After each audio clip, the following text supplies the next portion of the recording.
نبینە لای من ڕۆژە پەکین ئەوەنە گەورەیە لەو 16 ناوچەیان هەرێمەی کە لە پەکین هەیە بەتەنیا لە 10 هەرێمیان لافاو و لەهی و ڕووداوی سروشتی ڕووی داوە کە لە چواریان زۆر تند بووە، یعنی نامە یان زەنگی ئاگادارکردنەوە لە هەموو ناوچەکان لە 10 لەو ناوچەیان لەو قەزانی سەربەت پەکین کە بەشێکن لە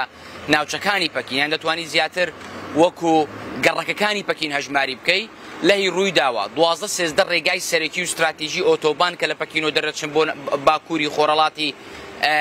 چین یان هەرێمی هێڵۆنگجیان ئەمانە داخراون بارانەکە ئەوەنە بەخوڕ بۆ دوێنێ شەو کە بەتەنیا لە سێ کاژێر زیاتر لە 300 ملیم باران باریوە کامەش بۆ ئەو ناوچەیە زۆرە زیاتر لە 4500 کەس دەم لەدەست هاتوونەتە ڕاگواستن بۆ شوێنی دیکە قوربانیەکان کەسێک گیانی لە دەستدابیان چەند کەس ئەم ئاماران لای حکومەتی چین زوو بەڵاوی ناکەنەوە بەڵام بێگومان کاریگەری زۆری دەبێ ئەوەی جێگەی باسە ئەمەیە کە دووەم ساڵە لە پەکین لافاو ڕوەدا زوو لە باکووری چین ڕوونادا ئەمەش بۆی گۆڕانکاری کەشوهەوایە کە لە چین ڕووی داوە لە هەموو چین لافاو هەیە وەکو لەوێنەکان لەسەر شاشی ڕوودا دەبینن یعنی ساڵانە لافاو ڕوەدا بەڵام ئەمەی چین و پەکین بەڕاستی نوێیە ناوچەیەکی زۆر ڕێگاکان داخراون پەیوەندی تەلەفۆنی نەماوە هەروەها لە ڕێگەی نامەوە بۆ هەموو خەڵکی چین و ئەوەی لە چین دابنیشێ بە منیشەوە نامە هاتووە وریابن لە ماڵەوە دەرنەچن وریابن لەبەر ڕووداوی سروشتی و بە تایبەتی لافاو. باشە مەهدی ئیجا تەگوتکو ساڵانە لە هی لە چینێ ڕادبن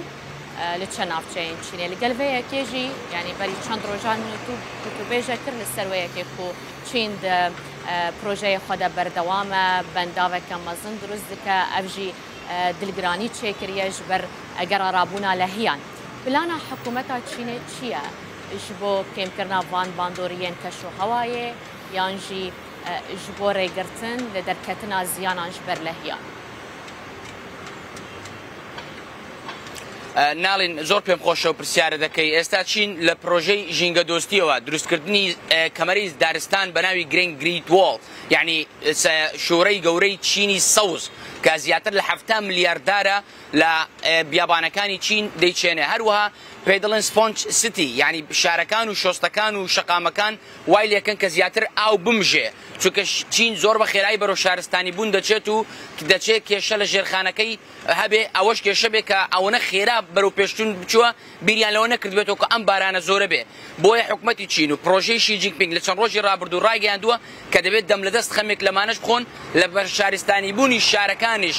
لە کاروباری شارەوانیش خەمی جدی لێ بخۆن هەروەها وەکو تۆ باست کرد چەندین بەندەر و بەندا و پۆندی زۆر گەورە دروست دەکەن بۆ ئەوەی ئاوەکان گڵ بداتەوە نەک ئاوەکان بڕژێنە نێو ڕووبارەکان و بنەهۆی کێشەی لافاو چکە ڕووبار و تۆپۆگرافیە و هەڵکەوتی جوگرافیە چین بەڕاستی ئاوایە کە بارانێکی زۆر بەخوڕیە و دەم لەدەست هەروەها 90% خاکی چین ناوچەی شاخاویە بۆیە ئەمانەش هەمووی هۆکارن حکومەتی چین نەوەستاوەتەوە هەروەها شی جینپینگ لە کۆتا پرۆژەی ئەوەشی ڕاگەیاندووە کە دەبێ ژێری دەستکرد و زیرەکی و تەکنەلۆژیاش ڕوویان هەبێ لە ئاگادارکردنەوەی خەڵکو و کەمکردنەوەی ئەم ئالۆزی و ئەم قوربانیانە ناڵین چونکە پارساڵ بەتەنیا زیاتر لە 10 ملیۆن کەس ڕاگوازرانەوە بۆی